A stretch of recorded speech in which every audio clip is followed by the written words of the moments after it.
about a captive group of students. Okay, first he said that they implied that he wants his students to regurgitate. Now he's holding them captive, which goes hand in hand with what? Terrorism, hostages. He's subconsciously painting this professor to be what?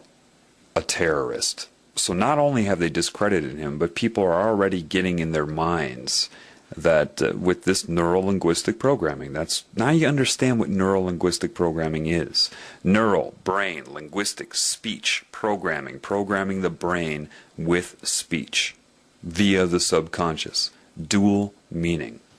I don't really care what you believe, but if we're talking about a captive group of students in a classroom, the question we've got to ask, hang on a second. Well, they're sitting in your classroom, and you have a position of authority. I'm wondering, the question is whether or not you're the most competent to teach them. And most people think you're a nut. Now, this one should be obvious. Isn't he a person that's in a position of authority? And isn't he about as incompetent as you can get as far as love and honesty and caring about other life forms?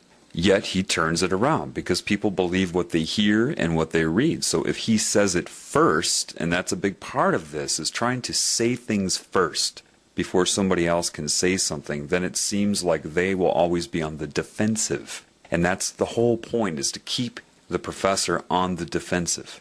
All right? And saying that he is detrimental to his students, when the truth is Fox News is incredibly detrimental to you, just in this short clip I'm showing you here, and people are watching this all day long. And most people think you're a nut. Most people think your views are not even worth listening to. We just had a poll here in Madison, and we found that 90% of the respondents at Channel 3000 poll said that I should be allowed to teach. Only 10% said I shouldn't. That's the question. And 60%, I don't think what your views are. 60% agreed with me about the questions I'm raising about 9/11. 60% of the respondents. I think you're in the minority. Right to speak. I don't think this is the proper forum, though, for people that hold extremist views like yourself. Okay, first of all, when he says no, like that, what he's doing is he's programming the television viewers' collective consciousness to disregard the results of that poll. He says no, and then your mind says no to the information he just gave. These are just little tricks he slips in there. And most people think he's a nut? What? But see, people watch that, of course, and they store that in their mind as fact. Of course, most people do not think he is a nut. But if he says that, he programs anybody watching this television program, hint, hint, that everybody thinks he's a nut. So I will too, to fit in. Where did he get that number? How does he know most people think that he's a nut? Think about it. They don't. He just says it, and then the professor has to respond to that. He's totally disrupting the whole interview. So it appears to people, because time is moving by, that there's actually an interview going on here. But it's not. It's only about disrupting and discrediting and programming your opinion. Okay, first of all, I used to live in Madison, Wisconsin, and I can tell you that people did not think that he was crazy. It was the television that began to program people to think that he was crazy. Again, now, extremist views like yourself. Now, they already set the stage in your mind, or the viewer's mind, before he brought that up in the beginning, when that first reporter took his hands and whipped him over to the left side of his shoulder to subconsciously say that he's an extreme leftist. He's on the extreme left. So now they're reinforcing that, telling you to believe that he is extremist, that these are extreme things. Well, Fox is 666. Look, I mean, just look what they're doing. Look what I'm pointing out to you. Once you start to understand the dual meaning of neurolinguistic programming, things become crystal clear to you. About the questions I'm raising about 9/11, 60% of the respondents. I think you're in the minority. Right to speak. I don't think this is the proper forum, though, for people that hold extremist views like yourself. Reasonable no, you guys are extremists. Reasonable people. Now, notice what he did there. He took his hands and he gestured them towards himself and said reasonable people while pointing to himself. Therefore, your subconscious and your conscious mind is shaped to see Sean Hannity as the reasonable person. They're always using gestures against you in coordination with dual meaning in things they say and direct meaning. So again, reasonable people, all he has to do is point to himself, and that's a subtle, nonverbal gesture to make you associate being reasonable with Sean Hannity's point of view. He's programming your mind. So now after you have associated being reasonable with Sean Hannity, and when he says people think, he points out or opens his hand, so you are to think. See, reasonable people, he points to himself and then opens it up to you, think. You shouldn't be allowed to teach this class. We can do a better job. People will be programmed by that.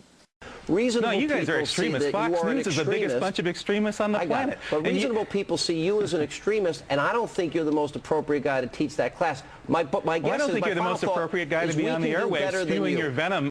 And the professor got it right. You can see the look on his face. He says, spewing your venom. That's exactly what he's doing. The problem is that you can't get all of this out in an interview. For example, say I was on an interview like this. They would be doing all the same things to me. All I would be doing is calling attention to everything he's doing, and then he would sit there and argue with me. Nothing would ever get discussed. This is how they take advantage of people. Look how long it's taken me. Do you know this clip is only like 2 minutes long, normally? But just to describe 2 very short minutes of media to you, look how long this is taking. That's the problem. That's why I haven't done it before, because I can sit here and explain it to you, but you need to open up your eyes so you can see it for yourself, because it all happens way too quickly. If you try to explain something that happens in a 3-second period, if you're not educated on that, if you're not aware of it, it will go by way too fast before you can bring somebody up to speed to understand what's going on. This is why I had to break it down for you, but I still can't do this with everything I see, because this is everywhere. This is common. This is always going on.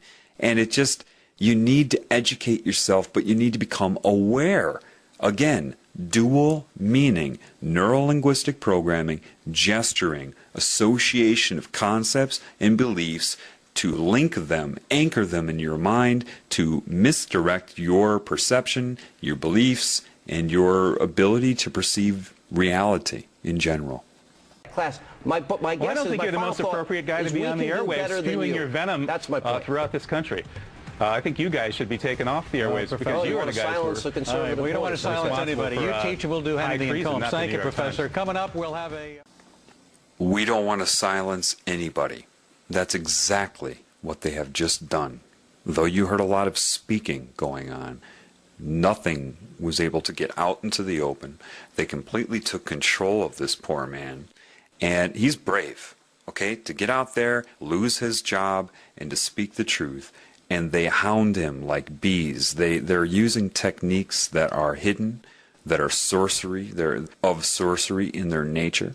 They're hypnotic. They're using negative energy, manipulative techniques, childish argument techniques.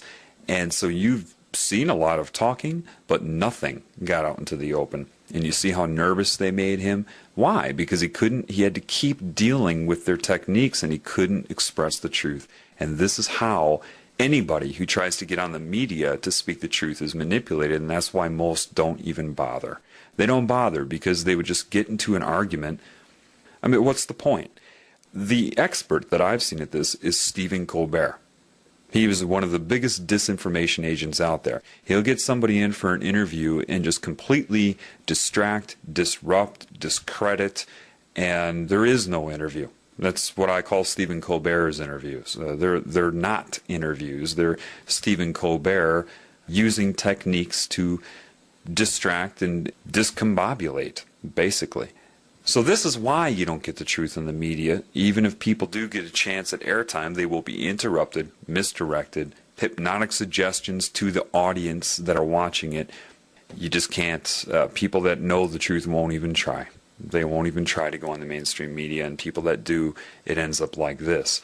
So until that is addressed, then nothing will ever be told on mainstream media. But what you can learn from this, don't watch TV. Okay? I hope this helps.